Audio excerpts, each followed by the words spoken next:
చక్కని సీతకి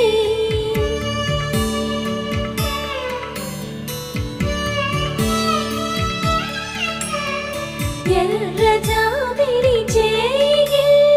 రాముడేడని అడుగుతుంటే